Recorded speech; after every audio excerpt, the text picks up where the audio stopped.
listening to Radio Sputnik. Telling the untold.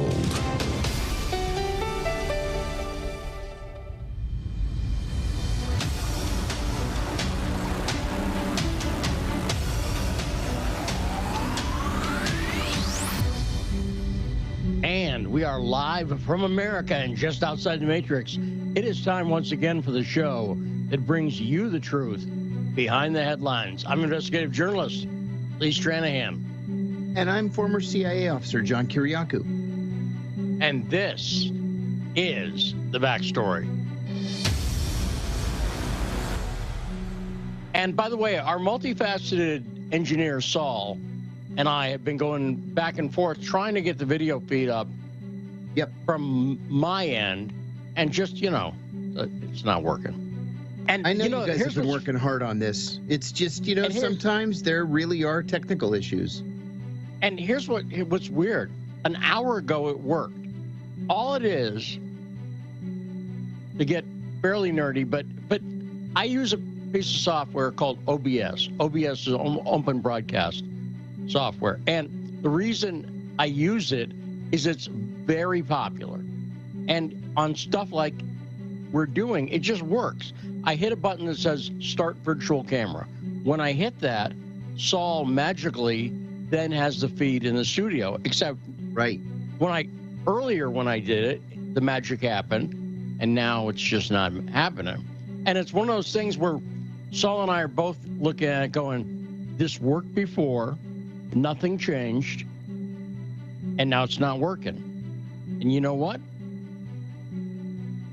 These are miracles. The fact that you and I can speak, John, right now, and I'm in South Dakota and you're up in New Hampshire, is a miracle.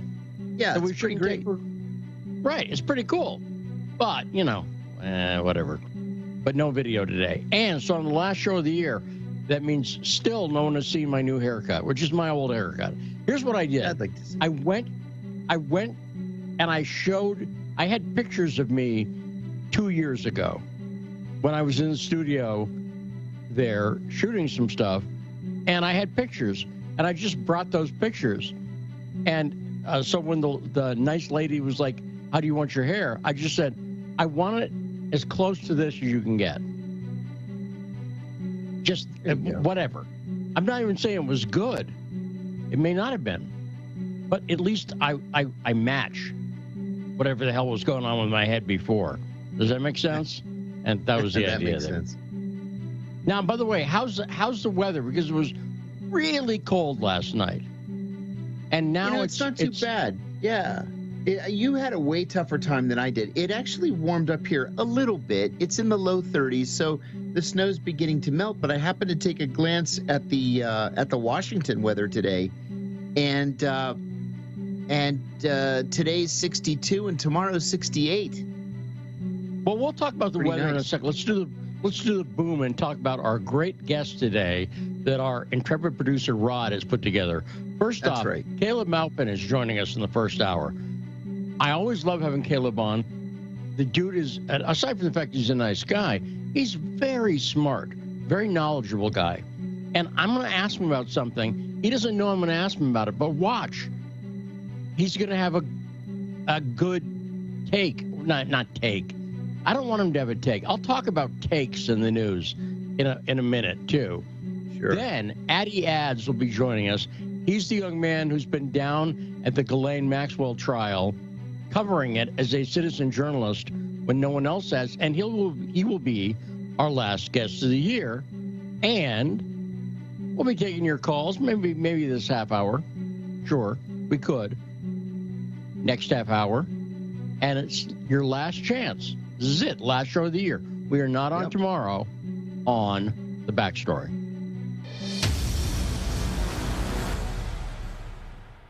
Hey, Saul, let's get that clip ready first. So I sent in a clip today because, I've talked about my process. That sounds really douchey. Yes. I sound like someone on the Actor Studio. Now that's okay. That's okay. Who I'd want to hate. But I do prepare, for the show. I don't just show up sober. And one of the things I do, and again, I don't have any secrets. There's an app I use called Hourly News. It's on, iOS on the iPhone, and it gives you all the 5-minute newscasts from ABC, CBS, Fox, NPR, the BBC, Deutsche Welle, CBC, RTK, which is a Hong Kong news channel, Voice of America. And the thing that's nice about it is you just here's the interface on this program. It's a gigantic play button. That's it.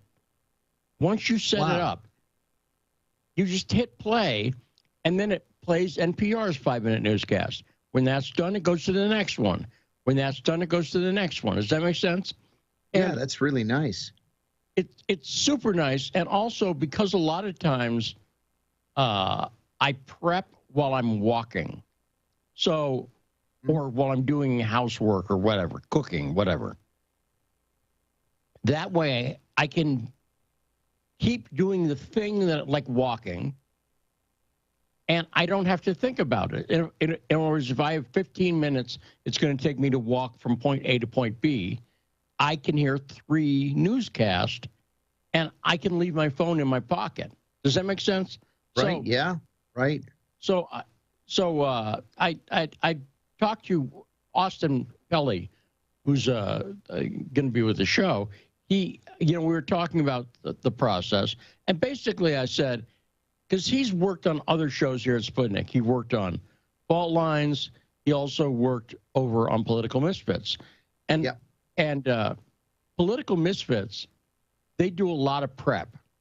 And it's sort of like the process you used to have, John. Yes. You were the co-host. I used to say all the time. Yeah, when I was doing Loud and Clear, I used to say all the time, it took 4 hours to do a 2-hour show. There was a lot of prep. There was a lot of writing. And that's why we were in the office early every day. Well, so one of the reasons I started, you and I, just so everyone understands the process that we have, we don't really talk at all. We just show up and do the show. Yeah, but it's fun. It's easy. Well, and here's how I started doing it. It's not just that I'm a lazy bastard, although that could be a factor.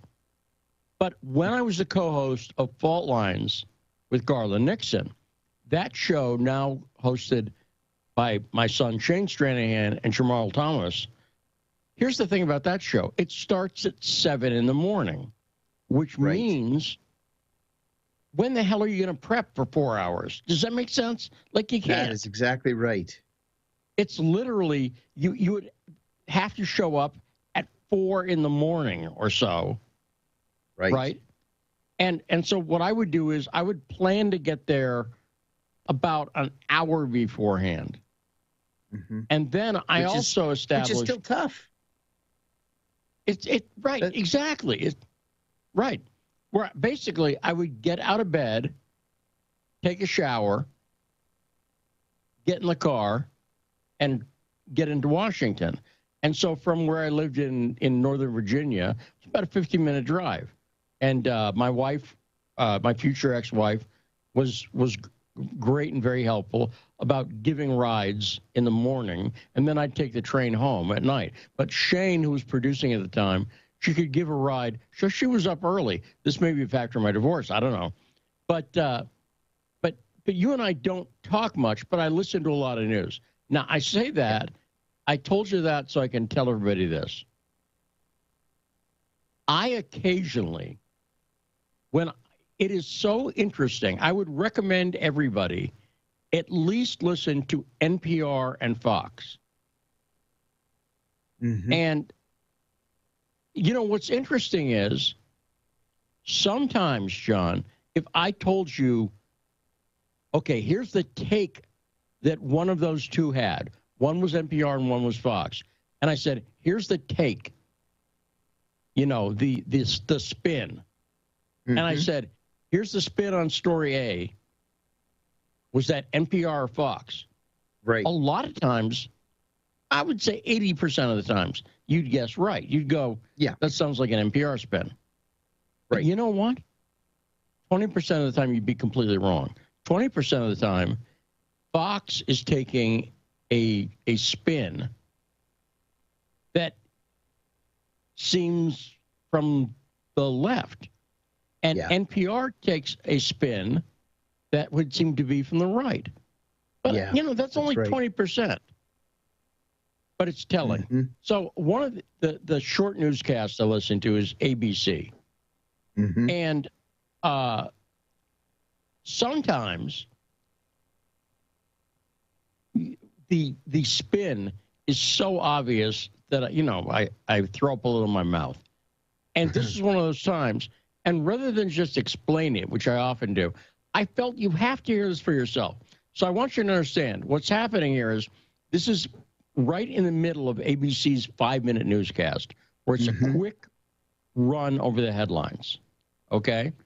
Now, the first editorial choice that whoever puts those newscasts together has is, what do I include and what do I leave out? Right? That's the first editorial choice they make. Absolutely. So for instance, I didn't listen to the CBC, the Canadian Broadcasting Network, but you know what I bet the top story is? How freaking cold it is in Alberta, Manitoba, even in British Columbia, which is normally fairly mild. It's negative 20 degrees there. Insane. In parts of Alberta, for instance, they're hitting records, negative 55, John.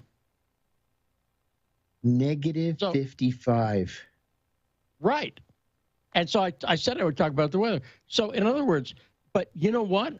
A lot of the newscasts that are American, let's say, aren't talking about that. And I understand why they're not talking about it. It's not weird. It's just, you got 5 minutes. You're not going to get to everything, right? The jobs numbers came out today. Right. It's Thursday. And Vladimir Putin and Joe Biden are talking. Is that over? I think it was like now. I think it's happening right now. It may have just finished.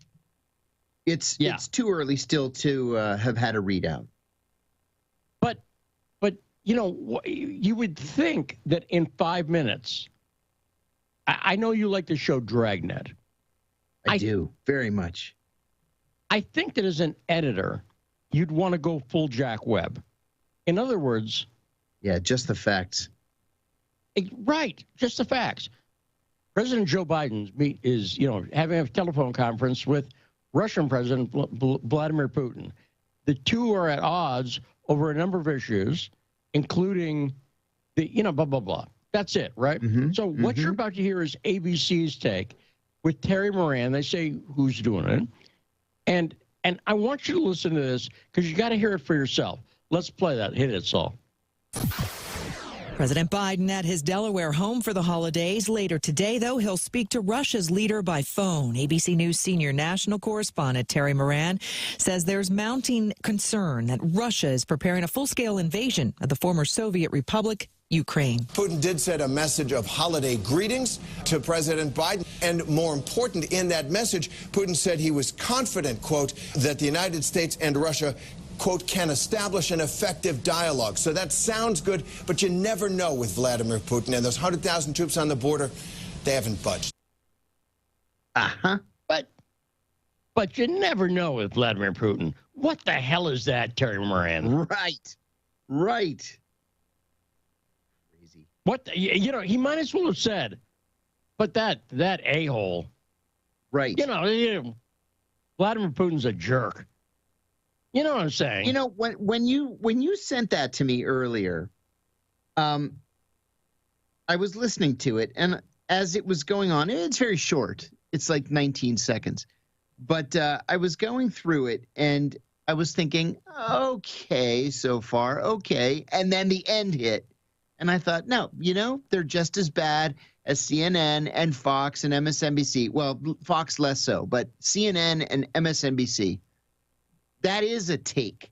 And what they did is they took a shot at the Russians, and it was just a gratuitous shot. There's no reason for that. Right. And in other news, Elizabeth Warren was diagnosed last week with COVID-19, that fat cow. Now, in weather news, You see what I'm saying? Exactly. Like you just exactly. Exactly. And by the way, Elizabeth Warren, if you're listening, you look fine. You look good in that dress. Don't worry about it.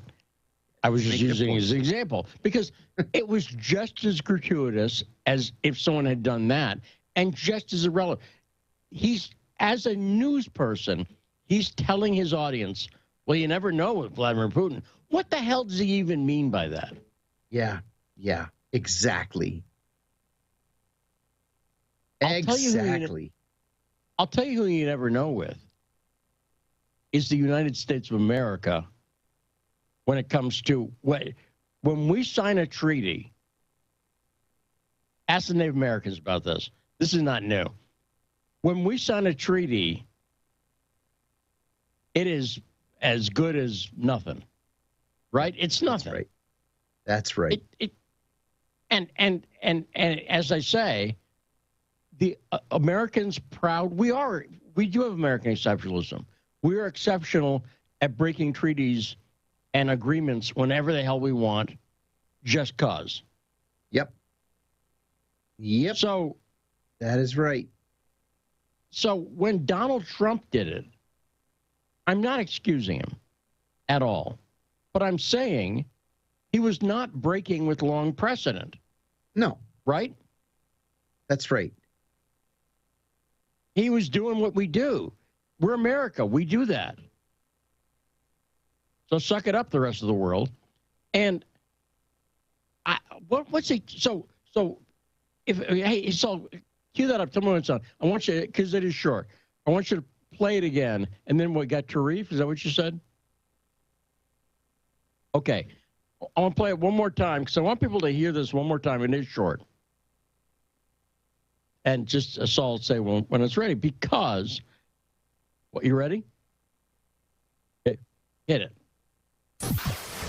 President Biden at his Delaware home for the holidays. Later today, though, he'll speak. Border protection troops on the border, not offensive combat troops on the border. I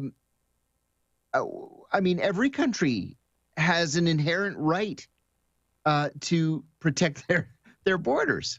So that was just a throwaway slap at the Russians.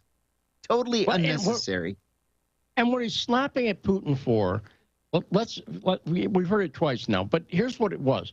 She does the throw over to Terry Moran. And Terry Moran says Vladimir Putin offered Christmas greetings and said, I think we can work this out. Right. And remember, Lee, that it was Vladimir Putin who requested this phone call.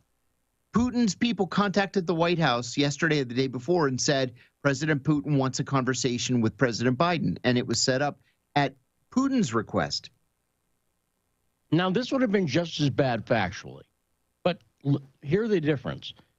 Offered Christmas greetings and said he believes things can be worked out. Vladimir Putin had called for the call, but the troops remain on the border, or words to that effect. Right. Right. The only thing I left out was you never know with Putin. That's it.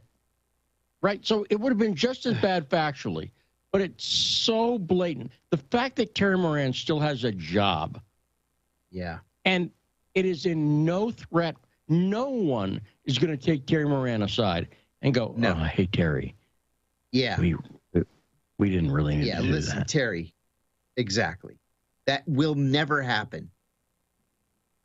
And you see what I'm saying. It just, there's no reason for it.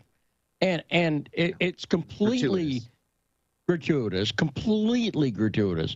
And I'm saying he could have left the factual inaccuracy in, but that little throwaway line shows the bias to me. If anyone wants proof, you just heard it twice. And anyway, I'm glad I was able to grab that. Let's go to Tarif, 202-521-1320. Hey, Tarif, what is on your mind? Thanks for waiting. Thank you, gentlemen, for giving me an opportunity to speak. First, I'd like to say free Julian Assange and have to go back over the Fauci NIH Then who? imitation on truth. The Fauci, hello, can you hear me? Yeah, there you go. Yeah, yes. All right. All right, thank you. Free journal science, and I have to go back over the Fauci experimentation on children in New York State. I went back and did my research. Jim Hoff, that comes in your show, Lee, did a good job of collecting this material from Liam Schiff, a reporter that found the whistleblower named Mimi Pascal, who blew a whistle was going on at the Incarnation Children's Center in New York.